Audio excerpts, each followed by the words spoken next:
The sun in New Mexico doesn't ask permission. It just hits, flat, hard, like it picked one man out of the whole territory to make its point.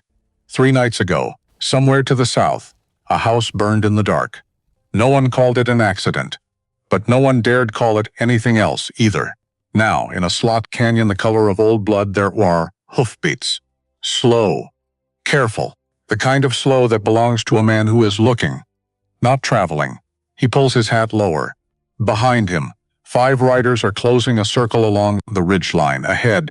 In the mesquite brush, something clears its throat like the whole world, and a woman, barefoot, bleeding on the rock, is running, not running away from it, running toward it. His hand finds the rifle. 2 shots crack. The canyon walls multiply them into 8, into 10, into a small war fought by ghosts in the stone. Then everything goes still. The bear turns its head and looks him dead in the eye. The sun in New Mexico doesn't ask permission. It just hits. Hard, flat, personal, like it chose you specifically out of everything else in the territory and decided today was the day it would make its point.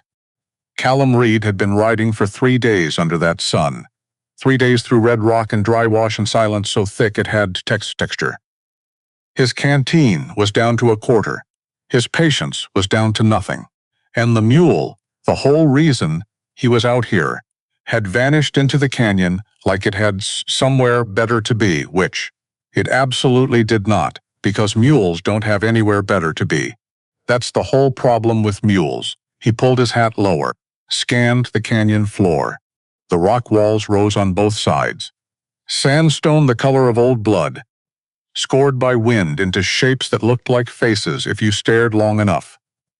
Callum had learned not to stare long enough. His horse, Hitch, picked his way along the dry stream with the careful skepticism of an animal who had been in bad situations before and had opinions about it. Hitch had opinions about everything. Callum had learned to work around that. 4 years together had taught him more about compromise than any human relationship he'd managed, which said something about him. He wasn't entirely sure what. The canyon curved left up ahead. Callum rounded it slow, one hand loose on the reins, the other resting near the rifle in its scabbard out of habit rather than expectation. This part of New Mexico territory wasn't hostile country. Not exactly. But it wasn't friendly country either. It was the kind of country that stayed quiet and let you make your own mistakes. He was thinking about water. He was thinking about how far the next spring was. He was thinking about whether the mule had gone north or south when it broke loose three days ago on the high trail above Mesilla, and why he'd even come out here after it, and whether the mule was worth the trouble, and whether anything was particularly worth the trouble lately. That last thought was the dangerous one. He'd gotten good at not finishing it. He was not thinking about bears, which is probably why the bear surprised him. It came out of the mesquite bushes on the east wall of the canyon, with a sound like the world clearing its throat. Brown. Enormous. Moving with the unhurried confidence of an animal that had never needed to hurry in its life because nothing had ever made it necessary. And running ahead of it, barefoot, on rocks that would have torn through boot leather, a woman, Apache. He knew that immediately. From the dress, from the way she moved, from her black hair catching the afternoon light as she ran. She was fast. Remarkably fast for someone running on bare stone with blood on her feet. But the bear was faster. Callum didn't think. That's the honest truth of it. He didn't weigh the situation. Didn't calculate risk. Didn't do any of the things a sensible man does when a sensible man sees a grizzly bear in a canyon. He just spurred Hitch straight at it. Hitch, for the record, had very strong opinions about this decision, but Hitch went anyway, because that's the thing about Hitch. He complained constantly. He resisted. He made his feelings known through a comprehensive system of snorts, stops, and meaningful silences. But when it actually mattered, when Callum committed to something with his whole body and his whole intention, and left no room for doubt, Hitch went every time. They came between the woman and the bear, with maybe 2 seconds to spare. Callum pulled the rifle free, aimed straight up, and fired twice. The shots cracked off the canyon walls and multiplied. 2 shots, becoming 8, 10. The echo building into something that sounded like a small war fought by ghosts in the rock. The bear stopped, reared up on its hind legs, stared at Callum with eyes that communicated something very specific about his life choices. The eyes of an animal that had never been told no and was reassessing its position in the world. 3 seconds. That's how long the bear held that position. 3 seconds that felt like a geological era. Callum kept the rifle steady, kept his eyes on the bear, heard Hitch trembling underneath him, and felt the horse hold it together through sheer stubborn will. Then the bear came down, snorted with what could only be described as contempt, and walked back into the mesquite column, let out the breath he'd been holding since approximately the Jurassic period. He turned in the saddle. The woman stood 10 feet away, not running, not crouching, not doing anything a person who just got chased by a grizzly bear would reasonably be doing, standing still, watching him with an expression that was doing a great deal of very complicated work. Not gratitude, not fear. Something that looked, if he was honest, like a woman revising a plan she had not expected to need revising. Callum opened his mouth, closed it, opened it again. "Are you hurt?" She didn't answer, just kept looking at him with those dark eyes. The kind of eyes that didn't let anything in and didn't let anything out unless they decided to. He tried again. Slower. The way you'd talk to someone who might not share your language. "The bear's gone. Are you? Did it?" "I know the bear is gone." Her English was precise, deliberate, like each word had been selected from a larger supply, and this was exactly the one she wanted, and she had no interest in the others. "I was watching," she said. Right. She was watching. While he was watching the bear, she was watching him. Of course she was. Callum looked down at her feet. Bad idea. Looking down at her feet. Because her feet were a problem. The rocks had done what rocks do to bare skin on a hard run. There was blood. Not dramatic amounts, but enough. He reached into his saddlebag, found the roll of clean linen he kept for Hitch's legs after rough terrain, unrolled a length. Then he leaned forward and placed it on a flat rock between them, not toward her, not held out for her to take. On the rock, in the middle. Neutral ground. Then he backed Hitch up 2 steps. She looked at the cloth, then at him, then at the cloth again. He pointed at the cloth, pointed at her feet, said nothing. She walked to it, picked it up, sat on a low boulder and began wrapping her feet with the efficiency of someone who had bandaged things before, including, he suspected, herself. Moving with the precise economy of someone who had been taking care of themselves in difficult circumstances for a long time. She didn't need help with that part, which he had correctly assessed. He waited. When she was done, she stood. And then she said something in what he recognized as Mescalero Apache. He'd heard the language before, along the southern ranges, along the trails near the reservation, never learned more than a handful of words. Then she switched. "Nara," she said, one hand to her chest. "Brief, Callum," he said. Same gesture. "Callum Reed," she said nothing to that. Just turned and looked back at the mesquite bushes, where the bear had come from. Looking for something, Callum followed her gaze. Saw nothing but brush and shadow. "There's something else in there?" he asked. "Not anymore," she said, which was not actually an answer to the question he asked. But the way she said it closed the subject so completely that asking again felt like trying to open a door that had been nailed shut from the other side. He let it go, for now. What happened next was not what Callum expected, which was becoming a theme. Nara walked toward the mesquite, not away from it, toward the exact spot where the bear had come from. Callum watched her push through the outer brush, careful, quiet, disappearing into shadow. He sat on Hitch and waited. 3 minutes later she came back. with a boy 9 years old, maybe, Apache, small-boned with a face that was trying very hard to be brave and not entirely succeeding. His left leg was wrapped in a strip of what had been his shirt. Old wrapping, done carefully. The kind of careful that takes practice. The kind of careful that takes someone who knows what they're doing. Callum stared. Something rearranged itself in his understanding of what had just happened. The bear. The running. The barefoot sprint across rocks that would have made a grown man swear and slow down. She hadn't been running away from it. She had been running it away from him, from the boy, who had been hurt, who had been hiding in a hollow in the canyon wall behind the mesquite while a grizzly bear paced between him and every direction that led to help. And Nara had gone in, on foot, without a weapon, and drawn the bear out and away by the only method available to her, which was herself. Callum looked at her. She was talking to the boy in Mescalero, quiet, steady, checking his wrapped leg with her hands while he answered in short phrases.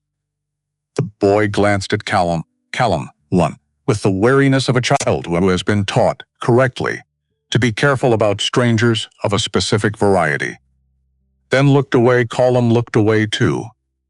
Gave them the space of not being watched. He got down from Hitch, found his canteen, walked forward slowly enough that anyone paying attention had time to make a decision.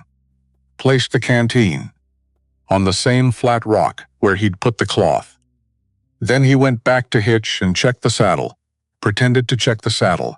Behind him he heard the boy drink. Heard Nara say something.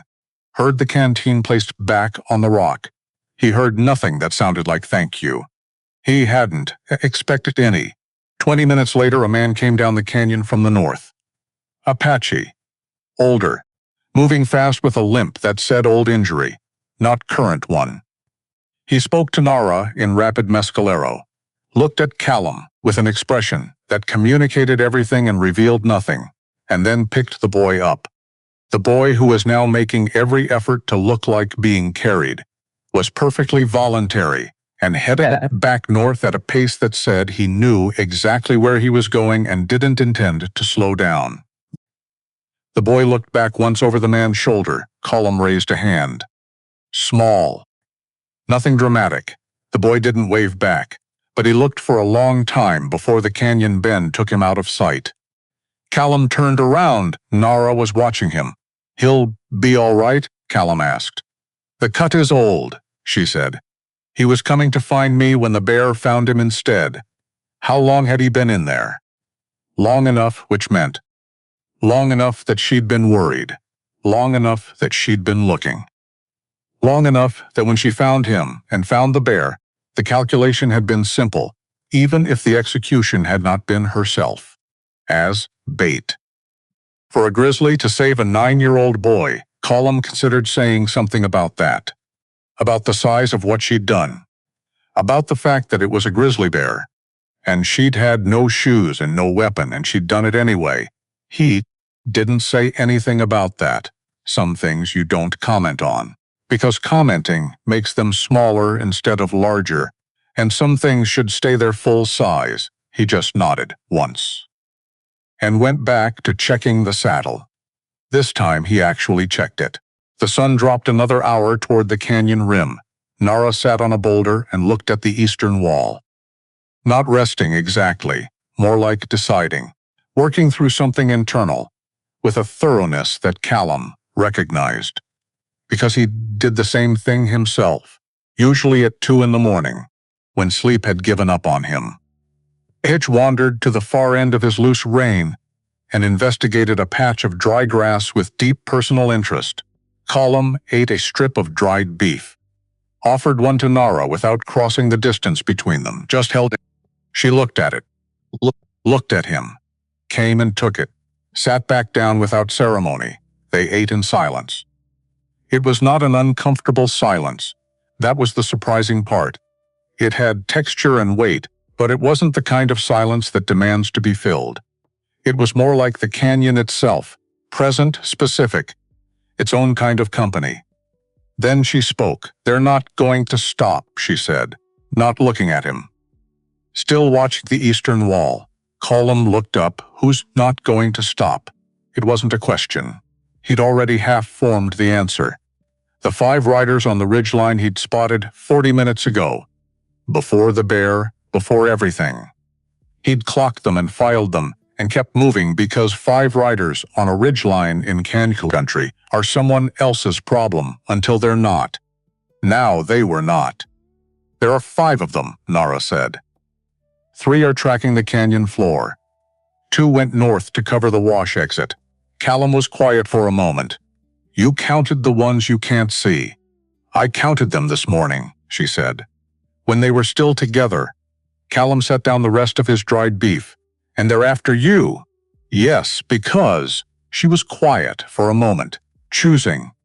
Not the words so much as how much to give. I know things, she said finally. A man named Eldon Marsh would prefer I didn't. Callum had heard that name before. He couldn't quite place it. Not yet. He would. Later. But right now he filed it and kept his face neutral and said, What kind of things? And she told him. She told him the shape of it. The outline. The way you tell a stranger exactly enough so they understand the situation, without giving them more than they've earned. Eldon Marsh bought land all across the Southern Territories. Apache land, mostly. Homesteader land sometimes. Any land he could reach with a document and a pen, and a name signed to a contract by someone who hadn't signed it, or who had signed it without understanding what they were signing, or who had been persuaded to sign by methods that weren't discussed in polite company. Nara had seen the documents. Not copies. Not summaries, the originals, stacked in a leather case in an office in Las Cruces. In a building where she'd been brought to translate between an Apache elder and one of Marsh's men. The meeting was about water rights, or so they'd been told. The documents were about something larger. She read them all, every page, every name, every figure, because her grandmother had told her when she was small. The land cannot carry paper. Cannot carry ink, cannot hold a courthouse seal, so you must carry it instead, in here. She'd pressed 2 fingers to her own temple. Where no one can burn it, Nara had memorized everything, every name, every date, every number, every forged signature, every piece of land described in the dry language of legal documents that were written to confuse the people they were stealing from. All of it. In her head, no paper. No evidence that could be taken. No document that could be burned, just her, which was exactly why Marsh wanted her gone. Colum listened to all of this without interrupting. He was good at that, the listening without filling the space. Letting the other person arrive at the end of what they were saying without being pushed there. When she finished, he was quiet for a long moment. A federal judge, he said. Yes, in Albuquerque. Judge Amos Whitfield. He refused Marsh's money 18 months ago. Marsh hasn't forgotten it, neither has the judge probably. She looked at him. Something shifted in her expression. Not much. Just the slight adjustment of someone who has recalculated a variable. Probably not, she said. Colum looked at the canyon walls. Calculated distance. Calculated time. Calculated 5 armed men with 2 of them already at the north exit. The north way's cut off, he said. Yes. East goes into open ground, 2 open. West hits the San Andres, he said. Takes a day longer to get around. But they don't know this canyon from the west, Nara said. Their horses aren't suited for the rock. He looked at her. And yours? The smallest pause. I came on foot, she said. Well. That was a new piece of information. Colum absorbed it. Looked at Hitch, who was still investigating the dry grass patch. Hitch, who weighed 900 pounds and had the temperament of a senator and the loyalty. When it finally appeared, of something much older and less complicated. He won't like Callum, said. Hitch turned his head at that exact moment and looked at Callum with an expression of profound preemptive betrayal. I can see that, Nara said. The sun hit the canyon rim at an angle that meant they had maybe 2 hours before dark. 2 hours to get deep enough into the western rock to make tracking difficult. 2 hours to find a place where 5 armed men on white horses would decide. The ground wasn't worth what it was costing them. Colum packed the saddlebags. Efficient. Nothing wasted. He did this the way he did most things. Quiet, methodical. Each motion landing where it was supposed to. Nara watched Hitch, not warily. Not the way someone watches an animal they don't trust. More the way someone watches something they're forming an opinion about. Hitch watched her back, which was unusual. Hitch generally did not watch people back. Hitch generally endured people the way a very old professor endures students, with an air of tolerating the necessity. But he was watching Nara. She stepped toward him, slow. No hesitation, but no rush either. She stopped at his shoulder, not his head. Correct approach, pressure-free. She said something in Mescalero, low. Just a few words. Hitch did not move, Hitch did not snort, Hitch made no sound of any kind. He just stood, for which Hitch was approximately the equivalent of rolling over and showing his belly. Column stared. "What did you say to him?" he said. "I asked him," Nara said. "Asked him what?" If he was willing. Callum opened his mouth, closed it. He had 17 things he wanted to say about that, and none of them seemed like they would land correctly. So he said the one that was most important, and she looked at Hitch. Hitch looked at her. He said yes. She said Callum decided he had no useful response to that and got on the horse. They moved west as the light went copper. Nara rode behind him. Straight-backed, hands on her own thighs. She didn't hold on to him, didn't lean. Moved with Hitch the way water moves, adjusting to what's there without fighting it, without making a production of the adjustment. Callum kept his eyes on the terrain. The west face of the canyon was harder ground. Fractured rock, loose scree, places where the trail dropped away without warning. He picked the line carefully, steady pace. Not slow enough to be caught. Not fast enough to miss the bad ground. 20 minutes in, she pressed 2 fingers to his shoulder. Not a grab, not a clutch. 2 fingers. Deliberate. He stopped, listened. Horses. Somewhere above and behind. Moving slow. The careful slow of riders who are looking, not traveling. The sound bounced off rock in ways that made direction hard to pin down. 3 of them, she said close to his ear. Her voice was barely sound. Same 3 from the floor? Yes, they find the west trail. They found the entrance. They haven't committed to it. He felt her shift slightly behind him. She was reading something in the sound that he was missing. Some texture in the hoofbeats. Some rhythm he didn't have the vocabulary for. Their horses are unhappy, she said. Good, they waited. The sound receded. Not gone, moved north, looking for a better angle, which meant they had minutes, not hours, before someone with more knowledge of this terrain made a different call. Now, Callum said they moved. The light gave out completely an hour later. Callum found the overhang by feel more than sight. He'd sheltered here before, years back, during a bad storm on a cattle drive that had gone sideways in the mountains. Low ceiling, deep enough back to keep wind out, rocks worn smooth by 1,000 years of seasonal water that no longer came. He dismounted, worked by touch, loosening Hitch's cinch, running hands along the horse's legs for heat. Hitch stood quietly, more quietly than usual. Nara walked the perimeter of the space. She did this systematically, not nervously, not quickly. She was reading the angles. He watched her in the almost dark and thought, she's calculating lines of sight. She's finding the exits. She's doing, in her body, what he used to do in his mind during the war. The unconscious mapping of any Nusu space for threat and egress. Old habit, survival habit. The kind that gets burned in deep enough that you stop noticing you're doing it. He recognized it because he had the same one. Good position, she said. Coming from her, he was beginning to understand that was not a small statement. He started a fire. Small. Contained. Enough to see by and keep the temperature visible without being visible beyond the immediate rock. He unpeaked had dried beans, hardtack, jerked venison, 2 slightly battered apples, a portion of cornmeal. He laid half of it out without discussion. She sat, ate with a neatness and a focus that suggested she took food seriously. Not as pleasure, exactly, but as fuel. As something that mattered. When she reached for the apple, she looked at it for a moment before eating it. Something in her expression, not soft exactly, but opened slightly. Like a window in a house that's mostly kept shut, he looked away. They ate in silence that was its own kind of conversation.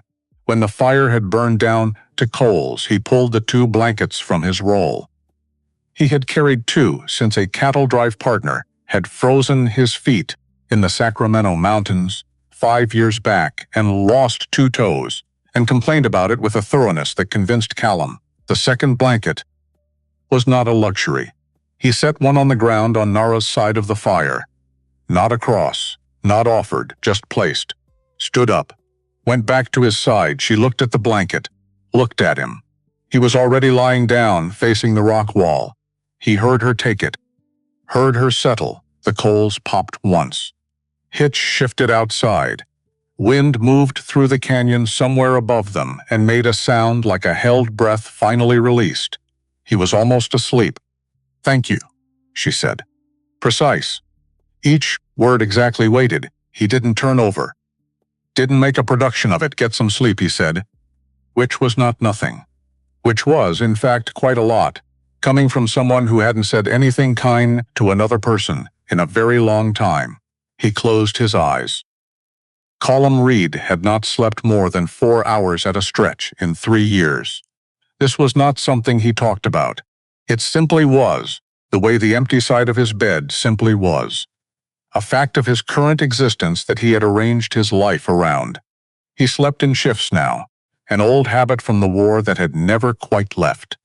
He'd lie down, get 3 or 4 hours, and then something would pull him back to the surface. Not a nightmare, exactly. More of an alertness. Like a lamp being turned up. He would simply be awake, aware of every sound in the immediate vicinity. Usually there was nothing but wind and whatever the coyotes were discussing.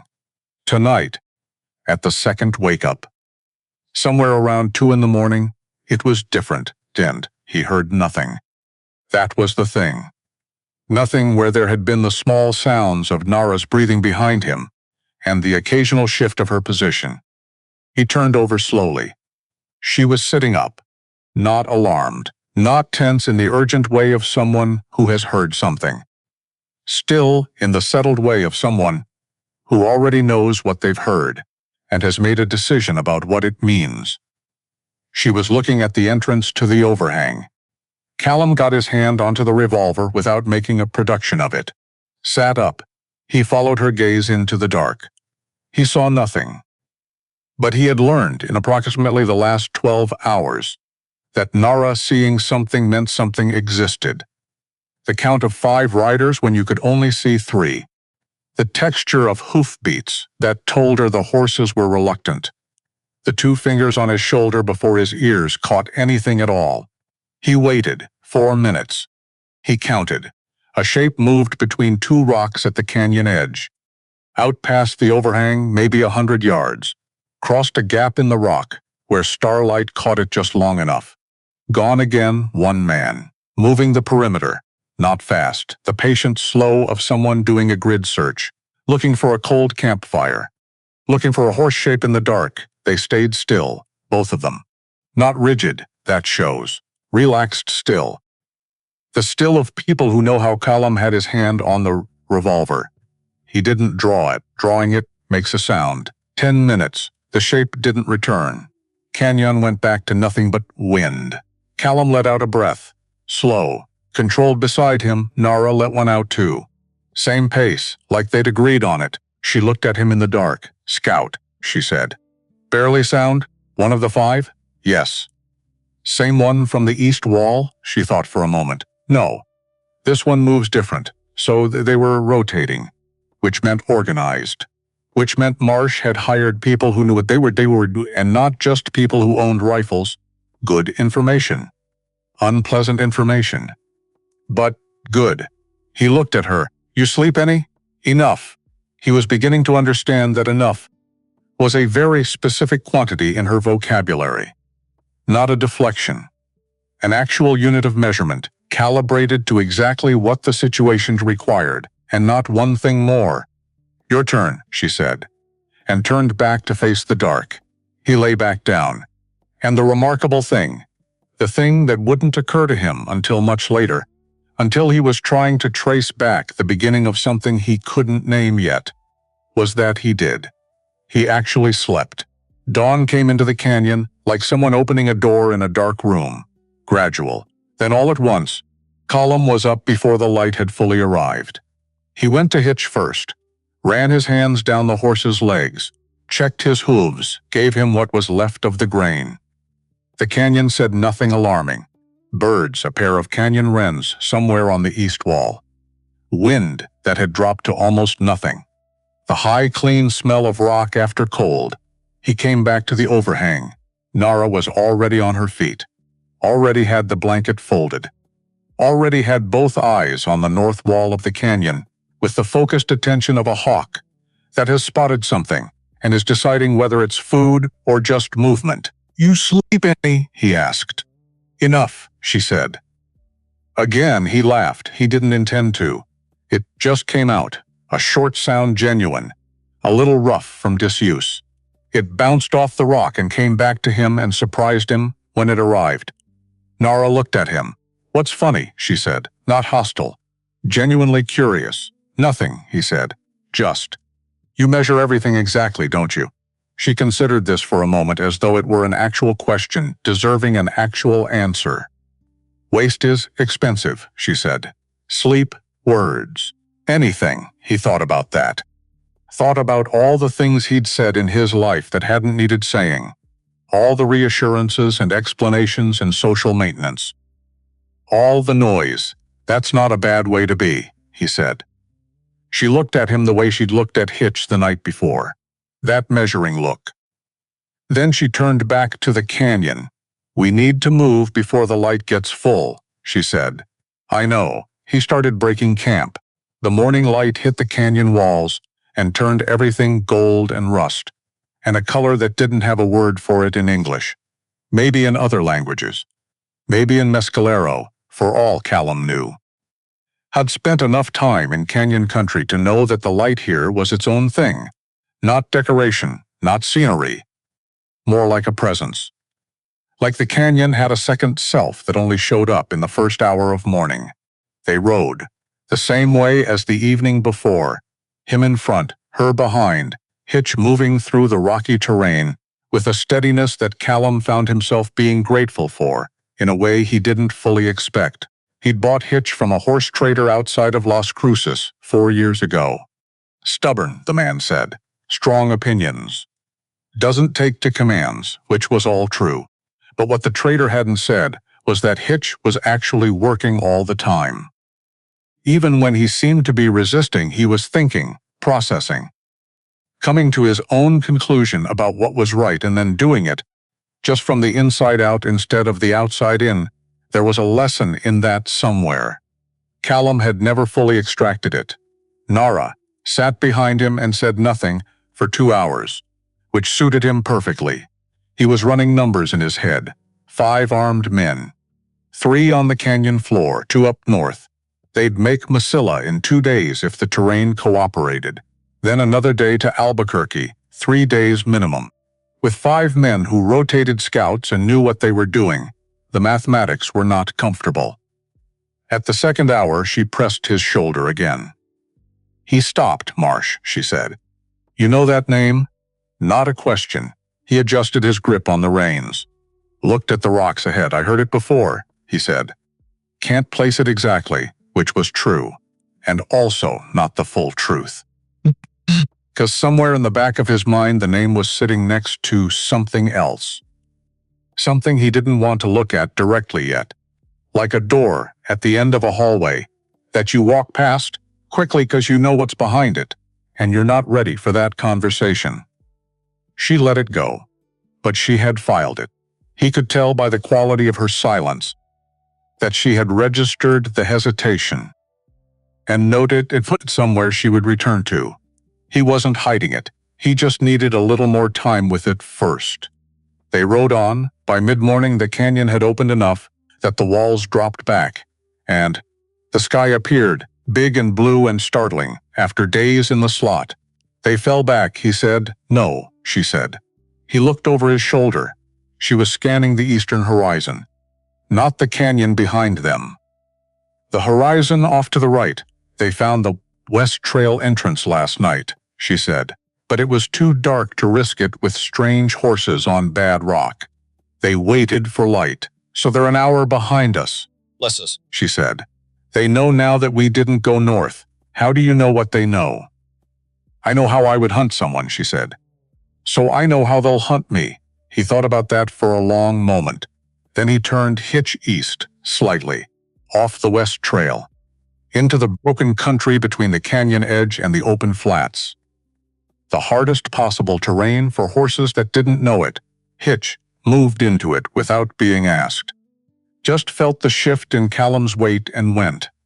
Hitch agrees, Callum said. Hitch has been agreeing with you this whole time, she said. You've been disagreeing with each other about method. Callum opened his mouth, closed it. He had, once again, no good counterargument. Late in the morning, when the sun had moved from promising to threatening, they stopped at a dry wash where a little shade pooled under a fractured overhang column. Callum got down, stretched, checked Hitch's feet. They'd been on rough ground long enough that it mattered. Nara got down behind him, moved to stand at the edge of the shade and looked south. He checked the third hoof, set it down, and straightened up, and then the name clicked. Marsh. Not just a name overheard somewhere. A specific memory. His father's kitchen table. 3 years ago. A man in town clothes who had driven out in a buggy and sat across from his father with papers spread out. And his father's hands, old hands, stiff from 40 years of working this territory, trying to read a document he couldn't fully parse. His father, who had been sick that winter, not dying, but diminished, moving through his days at a pace that left him confused by things he'd known his whole life. His father, who had signed something, a sale, of the south parcel, the 140 acres along the creek. His father had mentioned it afterward. Said he'd gotten a fair price, said a man named Marsh had been very considerate and patient. Said Callum shouldn't worry. Callum hadn't worried, because he'd been elsewhere. He'd been dealing with his own grief and his own broken life, and his father had seemed fine, and the land deal had seemed fine, and he had let the whole thing be fine without looking at it properly. And now, here. Eldon Marsh bought land across the Southern Territories. Apache land, homesteader land, any land he could reach with a document and a pen, and a name signed by someone who hadn't understood what they were signing. Callum stood very still in the shadow of the overhang. Hitch bumped him gently with his nose. A rare gesture. Almost uncertain, Callum put a hand on the horse's neck. Callum, Nara was looking at him. She'd turned from the southern view and was looking at him, with an attention that suggested she had watched the realization move across his face, and was now waiting to see what he would do with it. Marsh, he said. I know who he is. She waited. My father signed land over to him. 3 years ago, my father was sick and the document was. He stopped, pressed his teeth together, let out a breath. My father thought it was fair. He wouldn't have known any different. Nara was quiet for a moment. The quiet of someone choosing words, not for their own use, but for the use of the person they're talking to. Then you know, she said. Yeah. Callum said, I know. He looked at the south horizon. He did this across the whole territory, he said. Not a question. Yes, she said. Apache land, mostly, yes, and others. And you have all of it. In here, she touched her temple, the same gesture she'd used when she described her grandmother's teaching. Brief. Precise. Callum nodded slowly. He looked up at the high blue sky and thought about his father at that kitchen table. About hands that had worked this territory For 40 years trying to read the fine print of something written specifically to be unreadable. About Marsh sitting across from an old sick man and being very patient and very considerate. He thought about all the other kitchen tables, all the other pairs of hands. Albuquerque, he said. Yes, she said. Judge Whitfield. He's the only one with authority to issue federal warrants across this many counties. Callum looked at the terrain ahead. 2 days, hard terrain. 5 armed men. He thought about going back. About dropping Nara at Mesilla and turning Hitch toward home, his ranch, his empty house, the work that was there waiting. He thought about it for approximately 4 seconds. We should move before the heat gets worse, he said. Nara looked at him for a moment. Then she turned to Hitch, said something in Mescalero. Low, brief Hitch stood up straighter, shifted his weight in a way that looked, if you were paying close attention, a great deal like readiness. He agrees, she said, calm, mounted up and reached his hand down. She took it, practical. No ceremony, and swung up behind him with an ease that suggested gravity, was more of a suggestion than a rule. They moved south and east, into the open country. Toward whatever came next, an hour before dark, they found tracks, fresh tracks. Shod horse, single rider. Coming from the north and moving south, crossing their line of travel from left to right, maybe 3 hours old. The soil at the edges was still crisp. One of the 5? He asked. Nara was already down from Hitch, crouching beside the tracks. She studied them with her hands. Not touching, just hovering close. Reading something he couldn't see. She stood. No, she said. Something moved in her face. Not much, but something. These are different, she said. She didn't say anything else. She got back on Hitch, and when they stopped to camp that night, he caught Nara looking north twice. Not the way she looked for threats. Different from that. The way you look at something complicated. The way you look at something you haven't decided what to do about yet. He didn't ask. She'd tell him when she was ready, or she wouldn't. Either way, come morning, they had a federal judge to find and a territory's worth of stolen land to put on record. Callum lay down, put his hand near the revolver, listened to the canyon, and somewhere to north, in the darkness of the territory, a single rider moved south Potvand. Quiet, not hunting them. Not yet. The Sacramento Mountains don't care about your problems. They just stand there, old and cold and indifferent, wearing their pine trees, like they grew them out of pure stubbornness against the desert below. Callum and Nara rode into the foothills at first light on the 4th day behind them. The canyon. Behind the canyon, 5 armed men ahead of them. Mountains, then Mesilla, then Albuquerque, then a federal judge who might be their only real chance at any of this meaning anything, and somewhere to the north. Still, those single-rider tracks, moving parallel. Not closing, just there. Callum didn't mention them again, neither did Nara, but he noticed that she always rode slightly turned, left shoulder back, like she was keeping a peripheral door open, in a direction most people wouldn't think to watch. He started doing it too, without thinking about it. Which was how things worked between them now, 4 days in. No announcements, no discussions about it. Just the gradual unconscious adoption of each other's habits, because the habits were good and survival doesn't care about pride. Hitch moved into the pines with his ears up.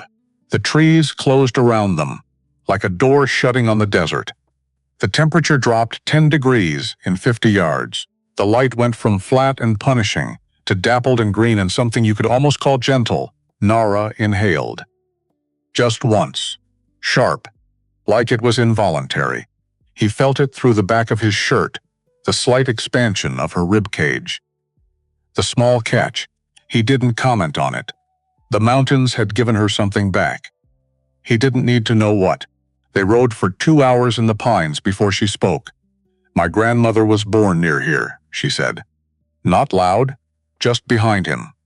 Aimed at the trees rather than at him particularly. Near the Sacramentos? Further east.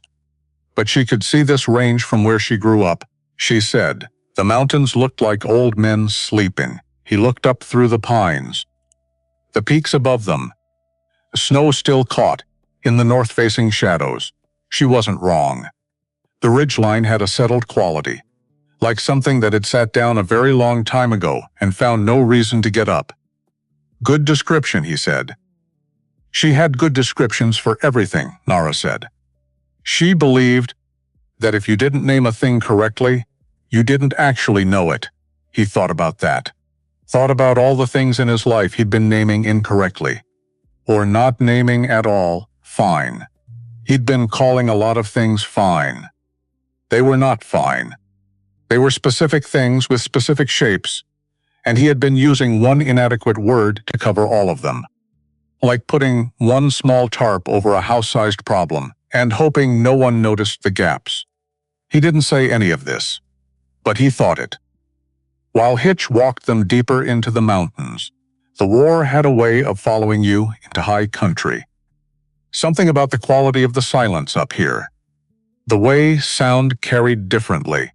The way a snapping branch could send a very specific kind of cold down your spine before your brain caught up and corrected the interpretation. Just a branch.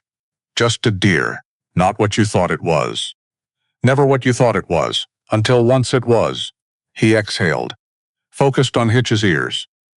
If Hitch's ears went still and flat, then something was there. Until then, nothing was there. Hitch's ears were moving.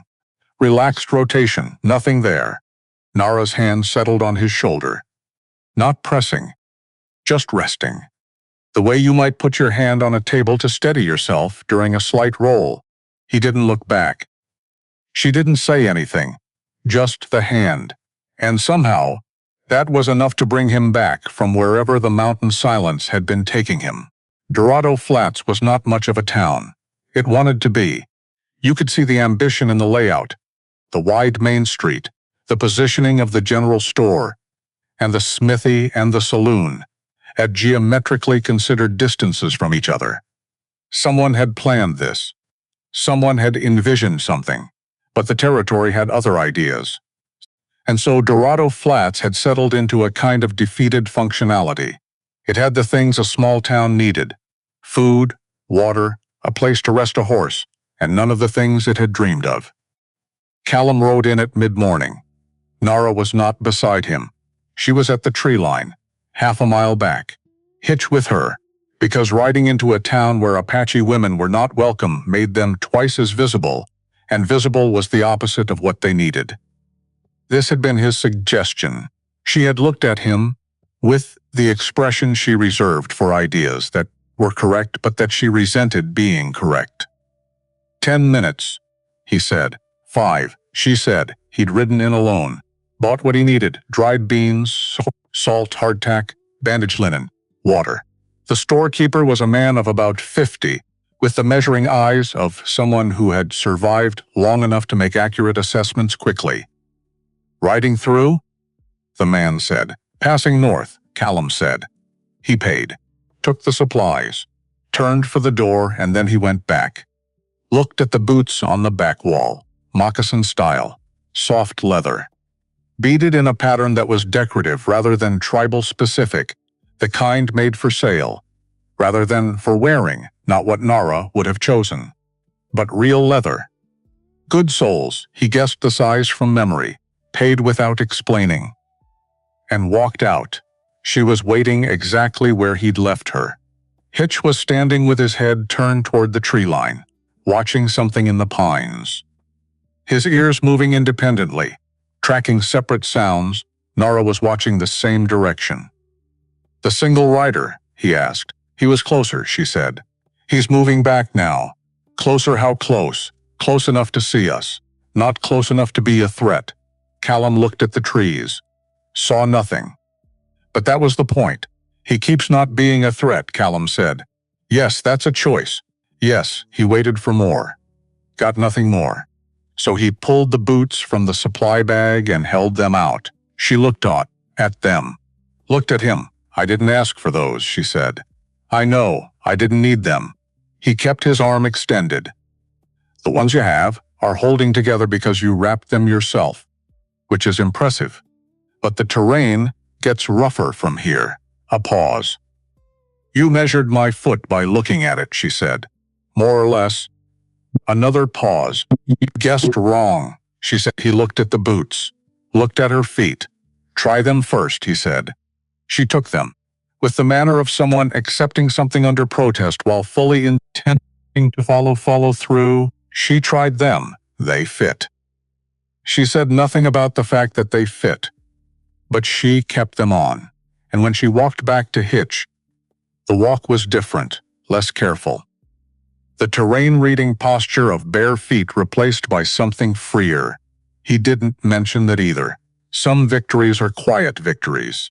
Those are usually the best kind. They found the cabin at late afternoon. It was old, older than Callum, older than probably anyone currently living in this territory. Built by someone who knew what they were doing, and had done it with whatever was at hand. Pine logs, riverstone, a roof that had been repaired enough times that it was now more patch than original. But it stood, it held. The chimney was intact. Column's exact requirement at this particular point in time. Nara walked the perimeter. Her ritual inspection, which he had fully accepted as non-negotiable, which took about 3 minutes, and which she conducted with the focused attention of an engineer checking load-bearing walls. She came around the far side. 2 exits, she said. The door and the east window. Clear sightlines north and south. Tree cover to the west blocks the approach. Good? He asked. She looked at him. I said 2 exits. In a building this size, 1 exit is standard. He decided to take that as good. He got the fire going while she unsaddled Hitch. He built it the way his father had taught him. Small base, careful architecture, patience in the building so you don't have to keep rebuilding later. His father had said that about a lot of things.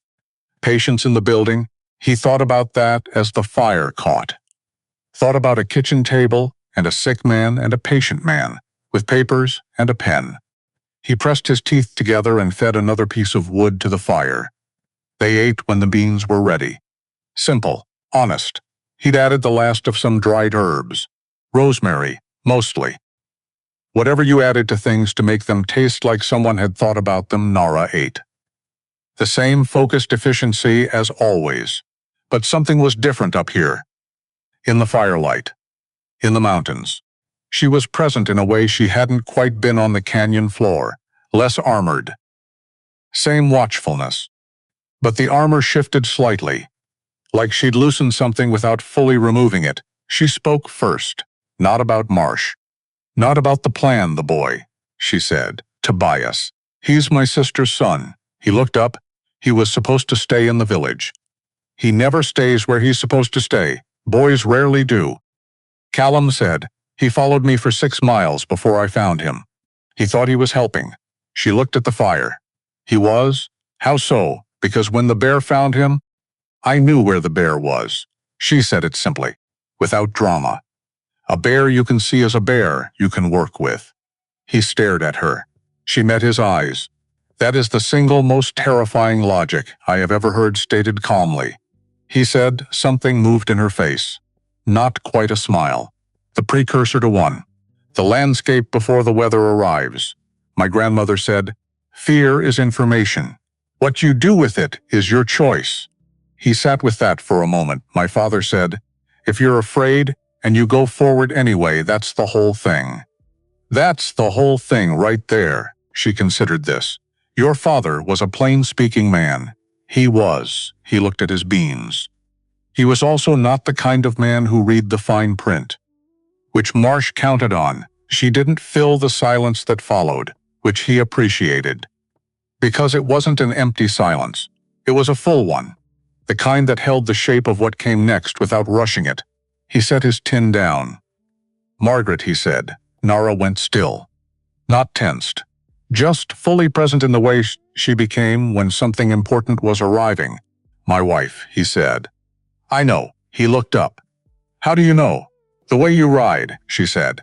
Like someone who has not been riding toward anything for a long time. He opened his mouth. Closed it. Tried again. She died 3 years ago, he said. In a fire. The word hung there. In a cabin lit by fire. He registered the irony without finding it amusing. Our house, out on the South Range. I was at a neighbor's place, 4 miles out, helping with a fence repair. Got back after dark. He stopped, looked at the flames. There was nothing left to go back to. Nara waited. I spent 6 months trying to understand it, he said. What caused it?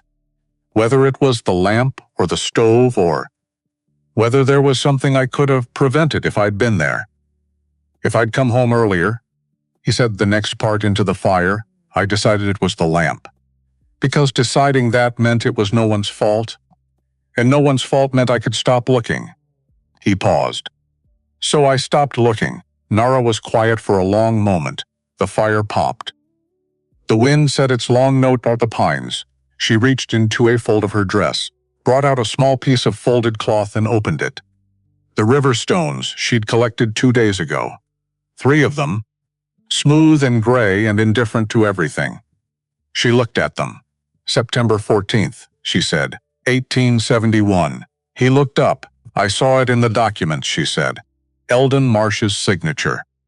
An order to remove a homestead obstruction on a southern range parcel. His man signed below. She looked at the fire, not at him. The date is September 14th. The parcel coordinates matched the land he acquired from a deed signed by a man with your family name. The cabin went very quiet. Colum felt the floor of something drop out. Not loud, not dramatic, just the quiet rearrangement of everything he had understood for 3 years. Not the lamp, not an accident, not no one's fault, someone's fault. A specific someone, with a name, with a signature, with an order written in the dry language of business that described the destruction of his entire life in terms of clearing an obstruction on an acquisition. He put his hands on his knees, pressed them flat, looked at a fixed point on the cabin wall. He breathed. He was not going to fall apart in front of. He just needed a minute, just one, to let the thing land and settle and find its shape in the space where the wrong shape had been living for 3 years. Margaret, not the lamp, not careless, not his fault for being 4 miles away, taken. By same man who was sitting somewhere south of here, in a house built on stolen land, waiting for Nara to be removed so the rest of the stealing could continue without interruption. He breathed in. He breathed out. He looked at the fire. September 14th, he said. His voice came out level. He was surprised by that. Yes, you're certain. I don't misremember dates. He knew that. He already knew that about her. Her memory was not a gift or a talent. It was a discipline, a practice. Something built deliberately against the day it would be needed. This was that day. He sat with it for a while. She let him. That was the thing. She let the silence be the right size. Didn't push into it. Didn't fill it with comfort. That would have been the wrong shape. Just sat across the fire and let him take the time that the moment required. Finally, he said, "Then we don't stop." She looked at him.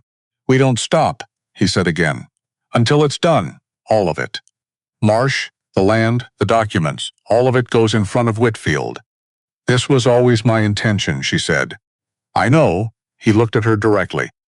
"Now it's mine too." Something shifted in her face. Not the precursor to a smile this time.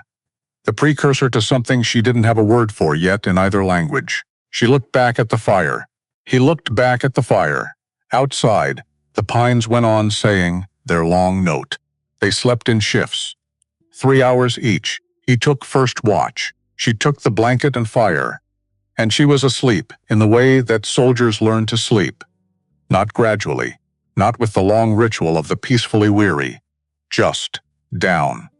All at once, present and then not. He watched the dark outside the window. Listened to the pines. Thought about September 14th. Thought about Margaret, who had been alive on September 13th and not alive on September 15th.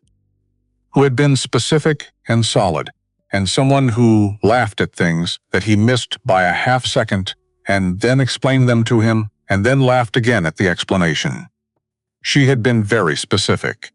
He had been letting her become vague, 3 years of not naming things correctly. Nara's grandmother, with 2 fingers at her temple. The land cannot carry paper, so you must carry it. He had been setting things down, one by one, the way you drop weight to survive a long walk. He had dropped Margaret along the way, not her memory, but her specificity, her actual particular self. He had reduced her to the fact of her absence and stopped letting her be someone. He would not do that anymore. He made this decision quietly, in the dark, with the pines as his only witness. Then he sat up straight and watched the perimeter, because decisions like that don't mean you stop doing your job. He woke Nara at the 3-hour mark. She was up before he touched her shoulder. He noticed she always came awake before the contact landed, like she was sleeping at a half-depth specifically, so she wouldn't have to be startled. She took the watch. He lay down, and he slept. Actually slept, which should not have been remarkable. Was remarkable. Morning came cold and clean. They broke camp without ceremony. He respects you more than me, Callum said. Watching Nara work around Hitch, he respects you, she said. He's comfortable with me. She checked the cinch. Those are different things. What's the difference? Respect means you do what someone asks, even when you don't understand why, she said. Comfort means you don't need to understand. You just go. She looked at Hitch. He'd follow you into anything. He just doesn't pretend to be happy about it. Callum looked at Hitch. Hitch looked at Callum with the long, suffering expression of a horse who has just been correctly described. That's very accurate. Callum said. I know, she said. Mount up. They came down from the mountains by mid-morning. The terrain opened, rolled out flat and wide. The town of Oran's Crossing appeared ahead, like something left behind by a departing tide, a cluster of buildings, a water tower, a main street that ended at nothing particular, bigger than Dorado Flats. Small enough that strangers got looked at. Callum pulled up at the edge of town. We need to assess, he said. We need water, and we need to know if Marsh's men have circled ahead, she said. That's what assess means. Assess means we sit here and think about it. I mean, we go and find out. He looked at her. She looked at the town. We go together this time, she said. He opened his mouth. We go together, she said again, not louder, just more finished. He read the situation. The last town, she'd waited in the trees. He'd gone in, bought supplies, come out. And while he was in there, she had sat at the tree line with the single rider's tracks coming close enough to observe them and then retreating, and she had been completely alone. He hadn't thought about what that was like for her. He should have thought about it. Together, he said. They rode in. Oran's Crossing had a main street, a saloon, a general store, a stable, and a woman standing in front of the stable who looked at them with the honest curiosity of someone who counted things for a living and had just counted something unexpected. They got water at the stable trough. Paid for it. Asked the stable woman, who had the weathered face of someone who'd been in this territory since before the territory had a name. About road conditions, north. Passable, the woman said. Had some riders through yesterday, though. Headed south, Callum and Nara looked at each other. How many? Callum said. 3, the woman said. Then she squinted. And 2 more an hour before that. 5. All 5. South of them now. They ask about anyone? Callum said. The woman looked at him. Then at Nara. Then at him again with the expression of someone doing a calculation that did not require a great deal of time. Nobody asked me anything, she said. I'm just a woman runs a stable. Callum pulled out a coin. Put it on the post. The woman looked at it. Put her hand over it without picking it up. Road north from here splits at the old mission ruins, she said. Left fork adds a day but doesn't pass through anything. Right fork's faster. But it goes through Henderson's Crossing. And Henderson's Crossing is where I'd wait if I was waiting for someone. She picked up the coin. Left fork. Callum said. Left fork, the woman said. Have a good ride. They turned Hitch north. Left Fork it was. They'd been riding an hour when Callum said it. They went south to get it ahead of us. Yes, Nara said. Henderson's Crossing, or somewhere before it. Right Fork would have been a trap. Yes. He thought about the stable woman. The careful way she hadn't been helpful until she was. The coin she hadn't looked at until after she'd spoken. She knew who they were, he said. She knew what they were, Nara said. Same thing. Not everyone in this territory is on Marsh's side. No, she said. Just the ones who get paid to be. He felt her shift slightly behind him. Felt her straighten. She took a risk, Nara said. Quiet her. She did. People do that sometimes. She said it like she was reminding herself of something. Even when they don't have to. He didn't turn around. But he thought about that for the next mile. They camped that night under open sky, no overhang. No cover except the dark itself and a shallow dry wash that put them below the skyline. Cold, clear. The stars were the kind of stars you only get far from anywhere. Dense and specific and present in a way they don't manage near people. Callum lay on his bedroll and looked up at them. Nara lay on hers, 6 feet away. Doing the same. Albuquerque tomorrow, he said. Tomorrow evening, she said. If the left fork is what she said it was, and if it's not, then we adjust. He stared at the stars. You ever been to Albuquerque? Once, she said. With my uncle. I was 12. He was making a case to the territorial office about water rights. A pause. They didn't listen, I'm sorry. He didn't stop making the case, she said. He just made it somewhere else. He thought about that. About all the different versions of not stopping. All the different ways stubbornness could wear a dignified face. Whitfield's different from the territorial office, he said. I know his record, she said. I know he turned Marsh's money down. I know what that costs a man in this territory. She was quiet for a moment. I know he's the right door, and you're going to knock on it. I'm going to knock on it, she said. I've been carrying what's behind it for 8 months. I'd like to put it down. He turned his head to look at her. She was still looking at the stars. 8 months. She'd been carrying this for 8 months. Every name, every date, every forged signature, every stolen acre. Carrying it through whatever she'd had to do to stay alive long enough for it to matter. Carrying it while 5 men were sent after her by a man who had turned other people's homes into line items on an acquisition list. 8 months. And here she was, under these particular stars. One day from a federal courthouse. Still carrying it, he had met people with courage before.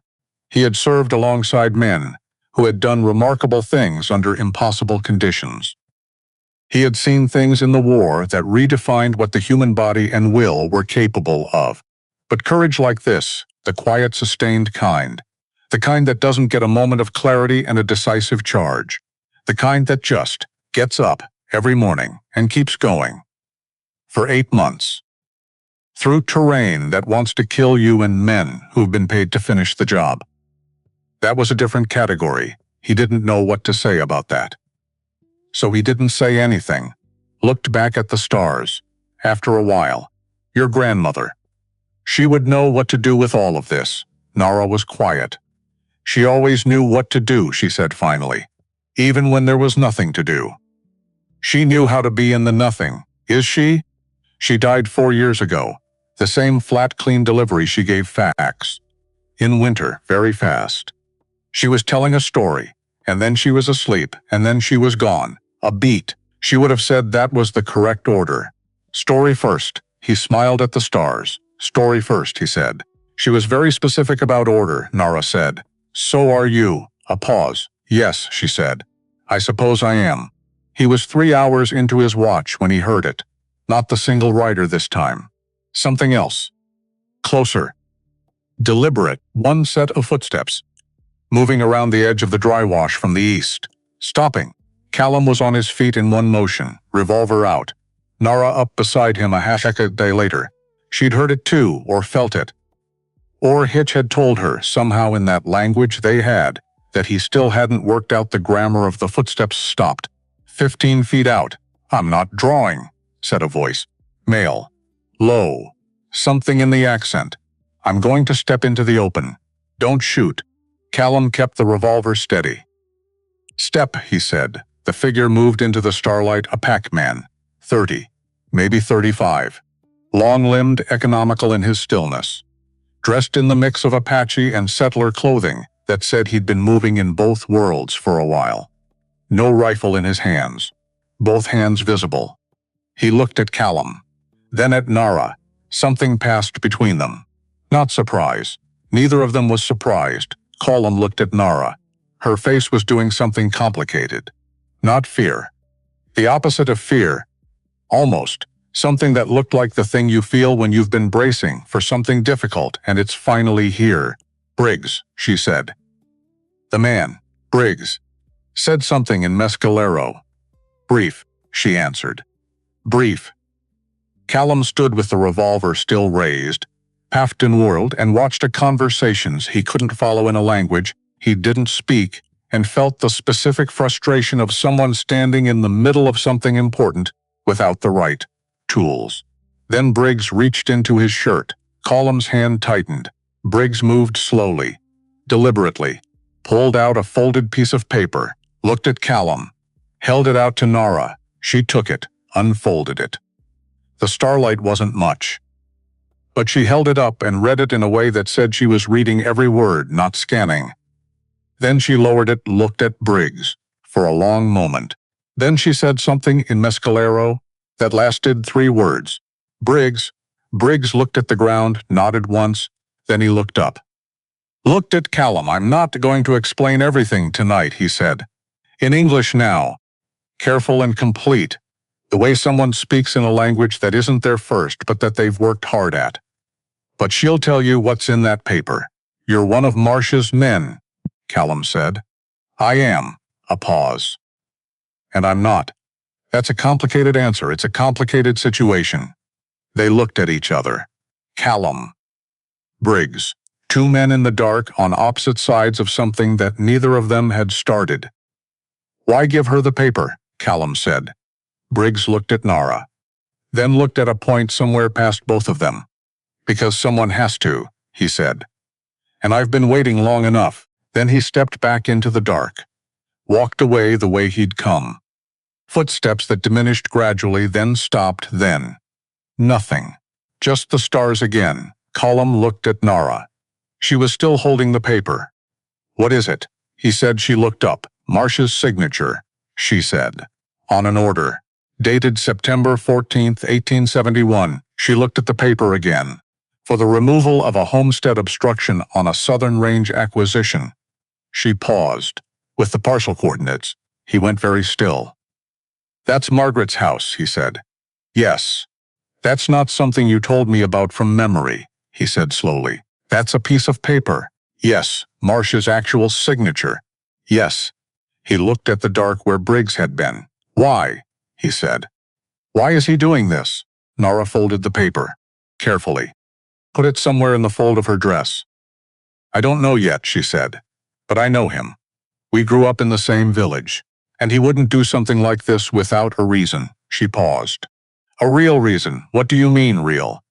I mean the kind that costs you, she said. Not principle. Not justice. Something it cost you to carry and cost you more to act on. He looked at her. Thought about the kinds of losses that worked like that. Thought about the only kind that ever really did. Someone he loved, he said. She looked at him, and he saw it confirmed before she said anything. The silence she kept when something was true and cost something to be true. I think so, she said. He breathed out. Then we should probably not waste what he gave us, he said. No, she said. We probably shouldn't. He kept coming back to Briggs in the starlight, both hands visible. I'm going to step into the open. Don't shoot. There was something about that. The specific vulnerability of stepping into the open when you've been in the shadows a long time. When the shadows were the whole plan and the open was the risk. What it cost you to carry, what it cost you more to act on. He understood that. He closed his eyes. They were moving before dawn. not because something had happened, but because something was about to. Albuquerque was 1 day away. Marsh's 5 men were somewhere on the right fork. Briggs was somewhere behind them, with his reasons and his long patience. And Nara had in her memory an entire territory's worth of stolen land, and in her dress a piece of paper with a dead woman's name on it. Not the name of the woman, but the name of what had been done to her, and she'd been carrying the memory for 8 months. And she was 1 day from being able to set it down. 1 day Column rode. Felt her behind him. Felt Hitch moving under them, both with the measured energy of a horse that knows work remains. The sky went from black to purple to the very first suggestion of gold on the eastern edge. "Callum," she said. "Yeah. When this is done," she paused, "what comes next for you?" He thought about his empty ranch, his empty house, the sound it made when he came home to it. He thought about a woman with a grandmother's voice in her head who measured sleep in exactly what the situation required and had been carrying the weight of a whole people's stolen land for 8 months because she believed someone's fun should. He thought about the specific way the word fine covered things that were not fine. "I don't know yet," he said honestly, "but I think something different from before." She was quiet for a moment. "Different can be good," she said. "Yeah," he said. The sun came up, Albuquerque waited, and somewhere behind them, Briggs rode his parallel line, waiting too, for the moment to step into the open. Albuquerque arrived the way all important things arrive, quietly, without announcement. Just there, suddenly, when you come around a long bend in the road, and the terrain opens up, and the buildings appear against the morning sky, like something someone had been meaning to tell you about for a while. Adobe walls, dusty streets, the smell of bread and coffee coming from somewhere to the left, a dog crossing the road with the purposeful air of someone who had somewhere specific to be. Column pulled Hitch to a stop at the edge of town. Felt Nara shift behind him. Neither of them said anything. Because what do you say? 8 months for her. 5 days for him. And here it was. The place where all of it either meant something or didn't. Where the names and the dates and the numbers she'd been keeping alive in her head finally got to exist somewhere outside of her. Hitch stood perfectly still. First time in 5 days he hadn't had an opinion about stopping. Even the horse understood. "Ready?" Callum said. Nara looked at the courthouse. Stone building, center of town. Serious in the way that buildings trying to project authority are always a little bit trying too hard. "I've been ready for 8 months, she said. He clicked Hitch forward. A young deputy stood at the entrance. "Judge Whitfield doesn't take appointments without." "Tell him Callum Reed has documentation on drawn on fraud across 11 counties," Callum said. "Federal jurisdiction. Multiple forged instruments. And a witness." The deputy looked at Nara again. Then he straightened his badge, turned, went inside. 2 minutes, the door opened. The deputy came back with a different expression, less fresh, more like someone who had just been given information that rearranged his morning. "He'll see you," the deputy said. "Now." Callum looked at Nara. She was already moving. Judge Amos Whitfield was 61 years old and looked like every year had been a negotiation, not worn down, negotiated. Like the territory had tried repeatedly to diminish him, and he had repeatedly declined. His beard was white. His eyes were gray the way old stone is gray. Not a color so much as a record. Something that had seen a great many things and filed them all without flinching. He looked at Callum, looked at Nara, looked at Callum. "Sit," he said. They sat. "You said 11 counties," Whitfield said. To Callum, "She'll say it better than me," Callum said. Whitfield looked at Nara. A moment passed between them. The kind of moment where two people are assessing each other, and both of them know it, and neither of them probably otherwise. Then Nara began. She spoke for 42 minutes. Not approximately. Callum counted without meaning to. It was the soldier habit, always timestamping, always logging. Every name, every date, every parcel number, every forged signature and the name of who had forged it, every transaction, every transfer, every legal instrument that had been designed to look like consent but had been built on confusion or coercion or both. The Apache land, the homesteader land, the small ranchers who had signed things while sick or pressured or simply unable to read the English that the documents were written in. Specifically, to be difficult to read. She delivered it without notes, without hesitation, without a single correction. Whitfield wrote without looking up. His pen moved fast. Callum watched the judge's face between lines of writing, the slight tightening around his eyes when a number was particularly large. The tiny pause before he wrote a name he recognized. The one moment, around the 20-minute mark, when he stopped writing entirely and looked up at Nara with an expression that wasn't quite surprise, but was what you get after surprise has processed itself into something quieter and harder. He picked up his pen again, kept writing. When she finished, the room held its silence. The pen stopped. Whitfield set it down with a deliberateness that meant something. He looked at the pages in front of him. Then he looked at Nara. "You can swear to all of this under oath," he said. "Not a question. A confirmation request. That's why I'm here," she said. He looked at Callum. "You're corroborating." "On the land fraud concerning my father's property and my wife's death," Callum said. "I have a document." He produced the paper Briggs had given Nara. She had passed it to him this morning at the edge of town. Practical. No ceremony. The right person to carry it into a courthouse. Whitfield took it. "Read it." His expression didn't change. But something behind his eyes did. "Marsh's signature," he said. "Verified," Callum said. "By someone who worked directly for him, this witness. Will he testify?" Callum thought about a man stepping into starlight with both hands visible. "Yes," he said. He hoped that was true. He believed it was true. "Yes, he'll testify." Whitfield put the paper down flat on his desk. "I'll need 3 days to prepare the warrants and assemble the marshals," he said. "A case this size, across this many jurisdictions, moves wrong and it falls apart." He looked at both of them. "You stay here. Under federal protection." Nara looked at the judge. "Your protection is real," she said. "Not a question." A statement that required confirmation. Whitfield met her eyes without blinking. "I turned Marsh's money down 18 months ago," he said.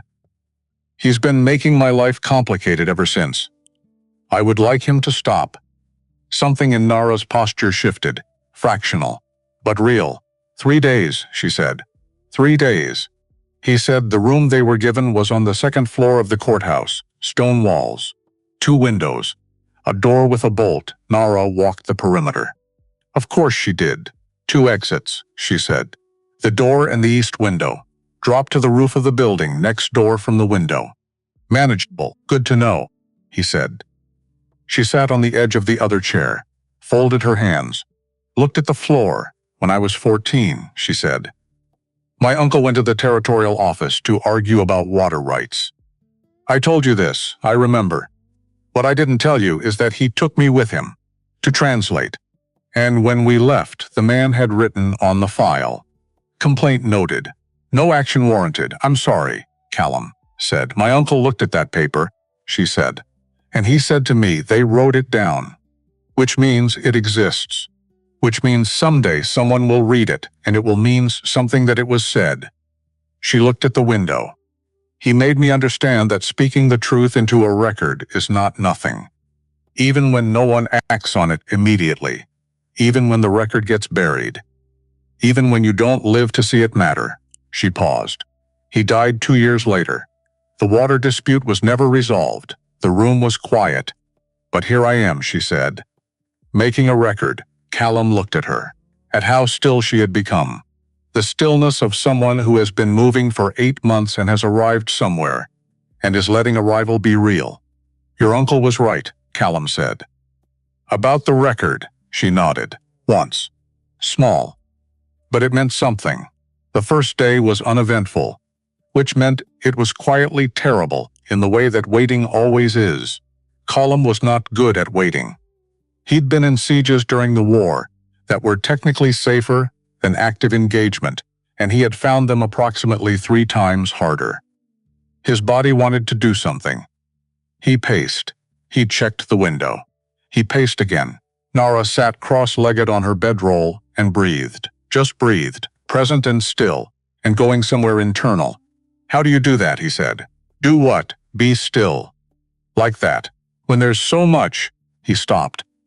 Waved a hand at the general concept of everything. "I'm not being still," she said. "I'm going through it." "Going through what? All of it?" She looked at her hands. Every name, every date, every piece of it, making sure nothing has moved. Nothing has slipped. He stared at her. "You're reviewing it. In your head." "Right now. I've been reviewing it every day for 8 months, she said. "Before I sleep. When I wake. Anytime I have stillness." She looked up. "Memory is not passive. It requires maintenance." He sat down on his chair. She had been carrying it, actively. Every single day. Not just holding it, but tending it. The way you tend something living. Because if you don't tend it, it goes. "What happens when it's over?" he said. "When it's in the court record. When you don't have to carry it anymore." "I don't know," she said. "I've been carrying it so long, I've forgotten what the space felt like before it was there." He understood that. The weight you carry so long it becomes your center of gravity. Take it away, and you have to learn to stand differently. "You'll figure it out," he said. She looked at him. "So will you?" she said. He looked at the window. Yeah, he thought. Maybe second day. Colum was watching the street from the east window when he saw the rider. One man, coming in from the south. Too young to be Marsh. One of the 5. And then, 3 buildings down, moving against the foot traffic with the careful unhurry of someone who does not want to be clocked. Briggs, already here. Of course he was. He moved back from the window.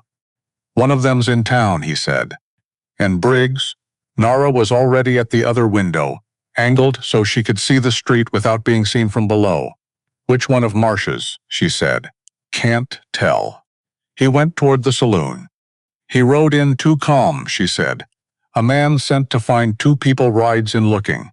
He was riding in like he already knew where to look. They know we're here." "They've known since yesterday probably," she said. "A woman and a man riding into town and going directly to the federal courthouse is not invisible. So what are they waiting for?" She turned from the window. "They're not going to take us here," she said. "Too many federal eyes." "Marsh isn't stupid." She paused. "They're going to try something else. Like what?" "Like making sure the judge can't act." Callum went cold. Not afraid. The specific cold of a strategic realization landing fully. "Whitfield," he said. "Yes," she said. He went back to the door. Whitfield listened. Then he called in his senior marshal, Garrett, who had the face of someone who had been in exactly this kind of situation before and had developed methods. "They'll go for the judge tonight," Callum said. "Not us. Marsh doesn't fight the case. He fights the case-maker." A silence. Whitfield leaned back. "He's right," Whitfield said, quietly. "Marsh has been 3 steps ahead of every legal action against him for 15 years because he doesn't fight the case. He fights the case-maker." He looked at Garrett. "Add 2 men to my floor. Tonight?" Whitfield looked at Callum and Nara. "The warrants are ready," he said. "Ahead of schedule. I moved the timeline when your deputy came to me this afternoon. I had a feeling. If something happens to me tonight, Garrett has instructions. The case proceeds regardless." "Who else knows what's in it?" Nara said. "Garrett. 2 other judges I trust. The federal district office in Santa Fe." He paused. "Marsh can't silence all of it." "Can he silence you?" she said. Whitfield looked at her for a long moment. "He's going to try tonight," the judge said. "One assumes." "Yes," she said. "One assumes." He looked at her with something that was not quite respect only, because it went deeper than that. More like recognition. The way one person who has been carrying something heavy for a long time recognizes another, Then we make sure he doesn't succeed, Whitfield said. Nightfall in Albuquerque, the town went quiet in the way of small cities that don't have enough people to stay loud after dark. Fires in windows. A dog somewhere. The wind doing what wind does in the territory. Moving things around and not explaining why Colum sat by the window of their room. Nara sat by the other window. Not talking. Not needing to. The watch was the watch. You did it quietly or you did it wrong. 2 hours in, Hitch made a sound. Not loud. Just a low, specific sound that meant, "Something is moving that I want you to know about." He stood, put his hand up. Nara was already at the door. They moved into the corridor together. Quietly. They went to the stairs from below. Sound. Movement. Not the measured sound of the guards doing their rounds. The careful sound of someone trying not to make the sound they were making. Colum went down 3 steps. Stopped. 2 figures in the downstairs corridor. 1 at each side of the judge's office door. Not guards. Too still for guards. Guards move. These men were holding position. Waiting, Colum looked back at Nara. She had already seen them. She held up 2 fingers. Pointed right. Pointed left. Then pointed at herself and at him. He nodded. He took left. She took right. And here's where it gets complicated. Because what none of them fully accounted for was the third one. The third man. Coming from the other direction. Through the east entrance. Garrett's men had covered the west and the front, but the east entry was a loading door, and loading doors are the things that get forgotten in the planning. Until they don't get forgotten. Fast too, fast to narrate in order. Fast in the way that danger always is, not dramatic and sequential but overlapping and simultaneous. Your body doing 3 things at once, while your mind runs about 2 seconds behind trying to log what's happening. Nara moved first, not toward him, sideways, out of the line, against the wall. The third man went for where she'd been and found empty space, which cost him exactly half second. She needed to put distance between them. Callum heard it, the thud of a body missing a target, and spun from his position at the left side man. His left side man was already turned toward the sound, which meant he was not watching Callum, which was a mistake. Callum covered the distance in 3 strides, got his arm around the man's gun hand before it could come up. The man was bigger than Callum had expected, and he used the size, pushing back, getting an elbow in before Callum adjusted his grip and applied the specific kind of pressure that ends those situations quickly. The man went down. Callum looked up. Nara's man, the right side man, had heard the sound and turned from the judge's door and was now facing an empty corridor where Nara was not, and then was facing Nara, who had come around the other way, and the look on his face when he turned and found her was, it would have been funny. Actually, if anything about tonight had been funny, he went for his gun. She was faster. Not with a gun. She didn't have a gun. She had the efficiency of someone who has been calculating angles and momentum her entire life, and who knew exactly how much force applied at exactly which point produces exactly what outcome. He went down too. Loud. Too loud. The third man, east entry man, was in the corridor, and then there was a 4th figure, coming from the back stairs. Moving fast, Callum's hand went to his revolver. "Don't," said the figure, because the figure was Briggs. And Briggs had the 4th man by the arm. The way you have someone when you've been behind them for 30 seconds before they knew it. The way you have someone when you've been waiting for exactly this situation. For exactly this long. He walked the 4th man forward into the lamplight. Young. One of the 5 from the canyon. Looking at Callum, with the specific expression of someone whose evening had gone significantly wrong, Briggs looked at Nara. Then at Callum, "I counted 4, he said. "You only planned for 3. We had 2 covered," Callum said. "I had 1, Briggs said. He looked at Nara. "She had 1. "Where's the 5th, Nara said. "Rode out an hour ago," Briggs said. "To send word back to Marsh." He paused. "Let him go." Callum looked at him. "Let Marsh know it failed," Briggs said. Let him know the judge is alive. Let him know his men are in federal custody. He looked at the man he was holding. Then at Nara. Let him have tonight to understand what tomorrow looks like. Nara looked at Briggs for a long moment. Something moved between them, old and complicated. The kind of thing that comes from growing up in the same place and going very different directions and arriving 20 years later, at the same dark corridor, in the same building for reasons that were not the same at all, but led to the same action. "All right," she said. Garrett arrived then with two of his men, taking in the scene with the professional composure of someone who had seen worse and still preferred better. Callum holstered his revolver, looked at Nara. She was looking at Briggs. Not warmly. Not yet. But with the attention you give someone you're reassessing. Briggs looked at the floor. And then he said something, in Mescalero. Brief. Quiet. Nara's expression shifted. Changed in a way that Callum had not seen change before. Not the precursor to a smile, not the measuring look, not the strategic assessment. Something more fundamental. The expression of someone who has just had a piece of information land in a place where and she answered, also brief. Also quiet. He nodded. She looked away first, which from Nara meant everything. They sat in Whitfield's office at midnight, the judge at his desk, awake and unhurt, and drinking coffee with the measured calm of a man who had planned for tonight, even if he'd hoped not to need the plan. Garrett with his two men, Callum, Nara, Briggs. Briggs sat slightly apart, not excluded, just choosing the edge of the room. The way someone who has been in the shadows chooses the edge of the light before they come fully into it. He'll testify, Nara said to Whitfield, indicating Briggs. He worked directly for Marsh. He has personal knowledge of specific transactions and orders. Whitfield looked at Briggs.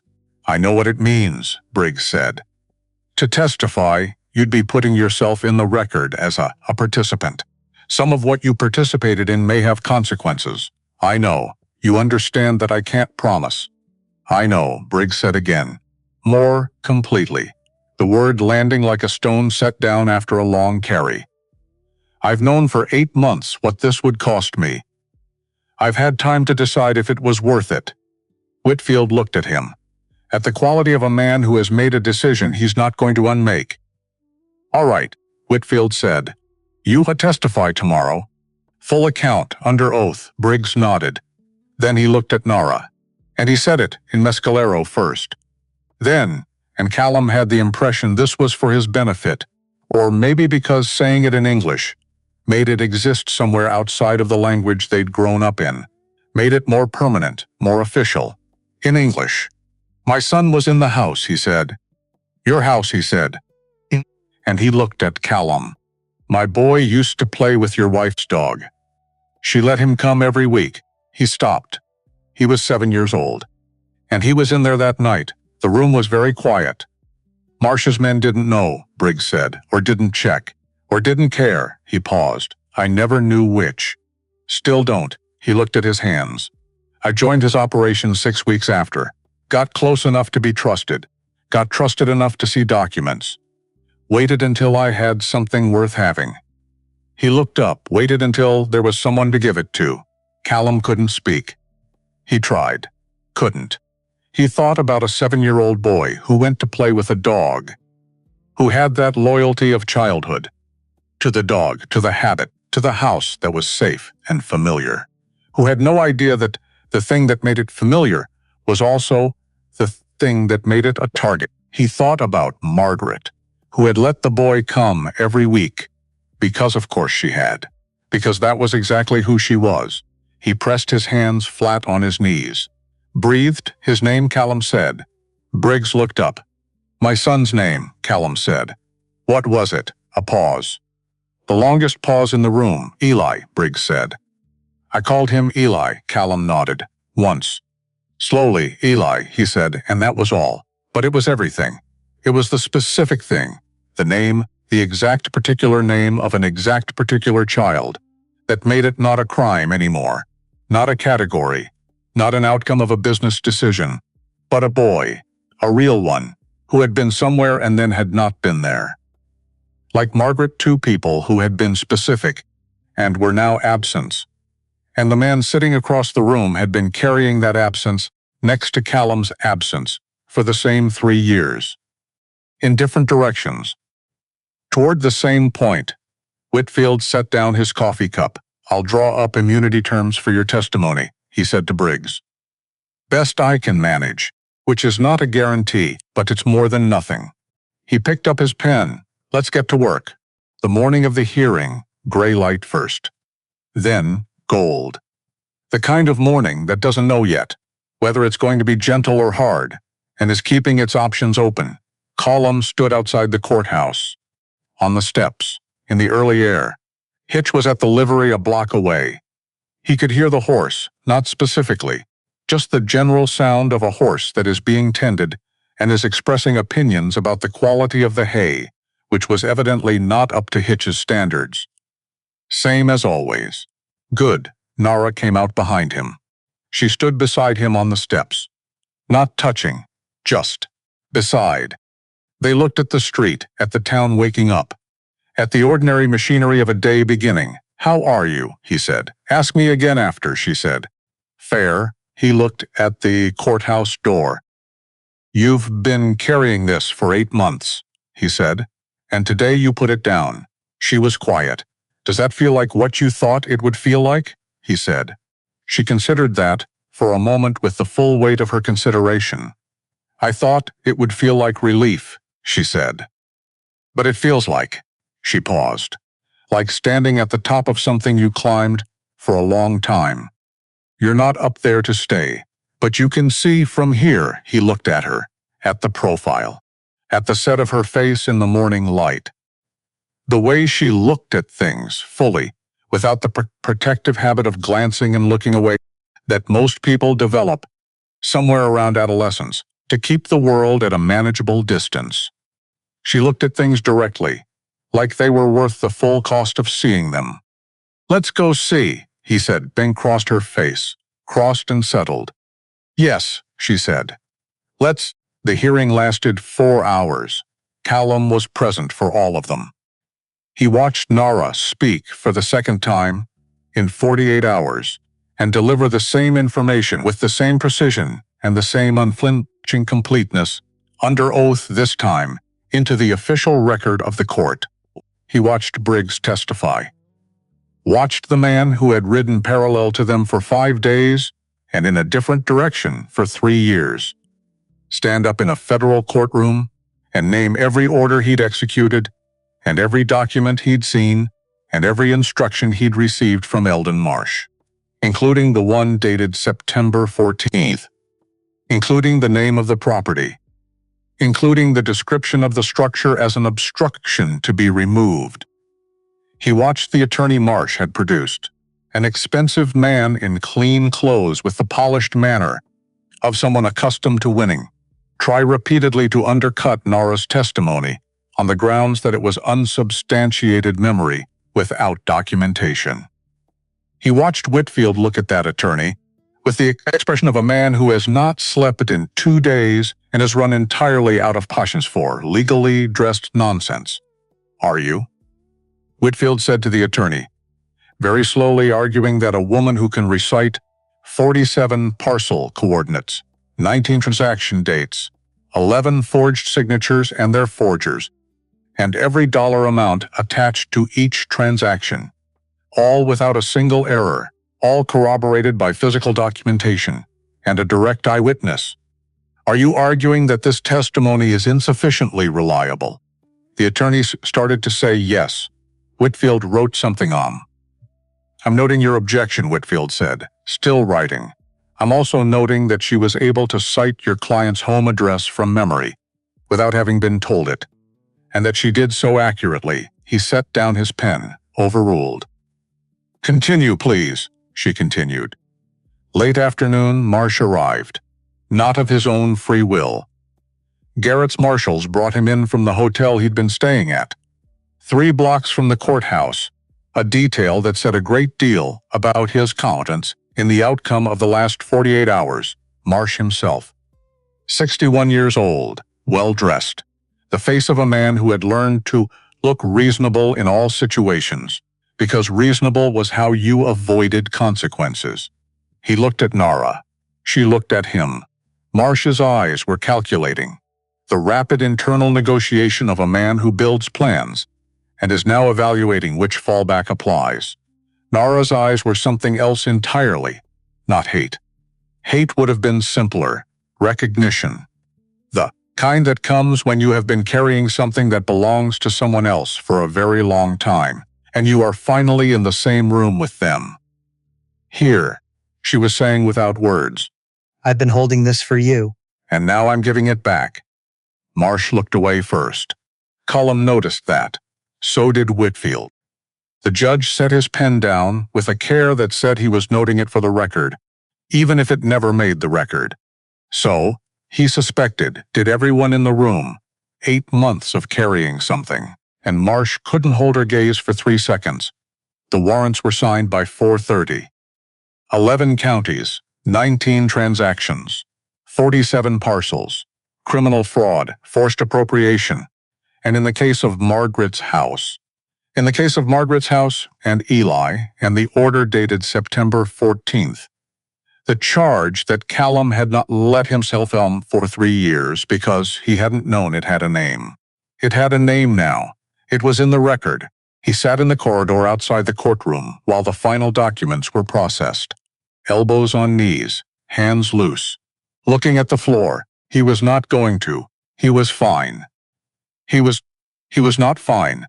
He pressed the heels of his hands against his eyes and let 3 years of carrying something he hadn't known how to carry do what it needed to do, which was move, not dramatically, not loudly, just move the way things move when they've been stuck and then aren't anymore.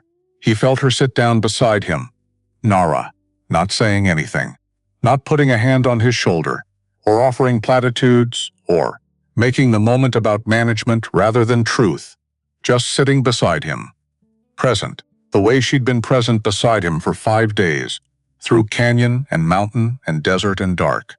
The way presence, if it's the right kind, is itself a form of help, the most honest form. He breathed in. He breathed out. After a while he lowered his hands. Margaret, he said, to the floor, to the corridor, to whatever was on the other side of 3 years of not knowing. Her name was Margaret. She let a boy named Eli come play with the dog every week, because she said every boy deserves a dog even if he doesn't have one of his own. Nara listened. He could feel her listening. The full quality of it. She was very specific, he said. About things. He would have. He stopped. Started again. She would have looked at you and known immediately that you were the most competent person within 100 miles and found that completely delightful. Nara was quiet for a moment. She sounds, she said carefully, like someone who paid attention. She did, he said. She paid attention to everything. He lifted his head, looked at the ceiling, at the unremarkable ceiling of a federal courthouse corridor, which was not beautiful or significant, but was there and solid and real. She got to matter, he said. Today, whatever else. She got to matter in the record. Nara looked at the same ceiling. She always mattered, she said. The record just caught up. He looked at her. He was going to say something. He wasn't sure what. Something that had been building for 5 days, and had the shape of more than gratitude, and less than, well, less than things that needed more time and more ground to grow in before they were named correctly. The courtroom door opened. Garrett stepped out. It's done, he said. 2 words. After all of it, just 2 words. They walked out of the courthouse at 5 in the evening. The sun had moved from punishing to golden, the kind of light that makes everything look like it was planned this way. The buildings, the street, the dust, the dog, the same dog, still at his post, still invested in the shade. Cullum looked at the street. Nara looked at the sky. Neither of them spoke, because some moments don't need language. They just need to be occupied, stood in, let to exist at their full size without being reduced to words. He thought, 8 months, 5 days. A canyon and a bear and 2 shots fired at nothing. He thought about a name and a record that could not be removed. That was enough, Nara said. My brother is at the eastern camp. Asked Mescalero. Ask his father. He's been waiting long enough. She looked at him. You did tell me, he said. I'd like to go soon. A pause. I've been away long enough. How far is the eastern camp? 3 days east. Maybe 2.5 if the weather holds. He looked at Hitch, who was being led from the livery by a stable boy and was expressing opinions about this by means of a comprehensive snort. Hitch saw Callum. The snort intensified. Then Hitch saw Nara, and the snort stopped. Just like that. Gone. Hitch has never been east. Callum said. Nara looked at the horse. Hitch looked at Nara. He doesn't seem opposed, she said. Hitch is never opposed, Callum said. He just has opinions about the method. She looked at him. He looked back, and there it was, the thing that didn't have words yet. The thing that would get words eventually, given time and ground and the particular kind of patience that builds things correctly. From the inside out, not from the outside in. Would you come? She said. To meet my brother, not romantic. Not a declaration. Not anything that required an answer shaped a certain way. Just an invitation. From someone who does not give invitations easily. To someone she had decided, over 5 days and mountains and canyon and dark, was worth inviting. He looked at the east horizon, at the distance between here and there. The distance between who he'd been a week ago and who he was standing on these steps. He thought about his empty ranch, and then he thought about his empty ranch, and the thought had a different quality than it used to have. Not a place he was going back to. A place he was from, which was different. Which left the question of where he was going more open than it had been. In 3 years, I need to send word to my neighbor, he said. Ask him to check on the property. She nodded. I can do that from the post office before we leave, he said. She nodded again. Hitch arrived and pushed his nose against Nara's shoulder, with the force of a horse who has a preference and is not shy about expressing it. She put her hand on his face, said something low. In Mescalero, Hitch made his content sound. The one Callum had heard him make approximately twice in 4 years. What do you say to him? Callum said. He'd been wanting to ask this for 5 days. She looked at him. I'll teach you, she said. He looked at her.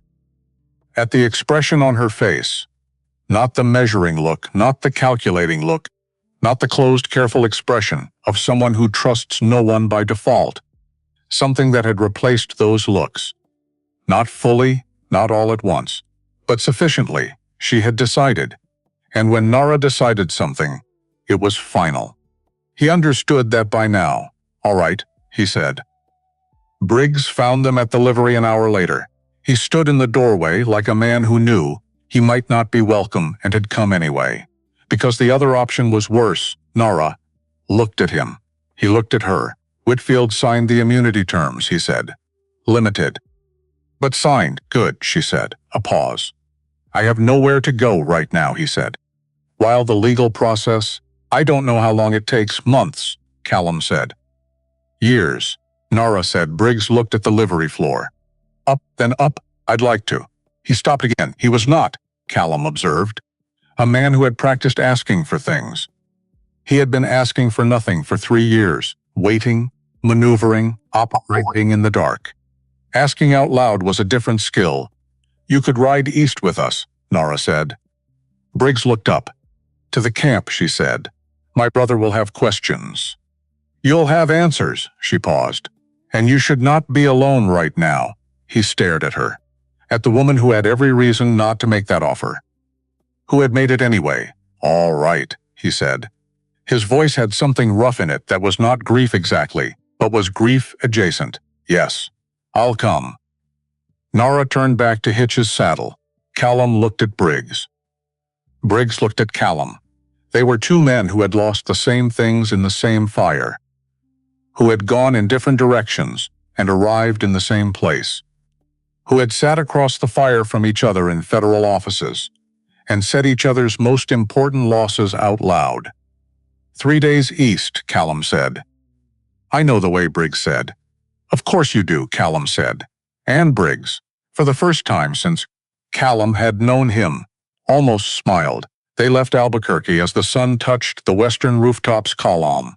Nara, Briggs, and Hitch, who had not been asked his opinion about adding a third rider, and had therefore expressed it by means of a comprehensive snorting assessment of Briggs's horse, followed by a resigned acceptance that communicated, as clearly as a horse can communicate, that he was adapting under protest.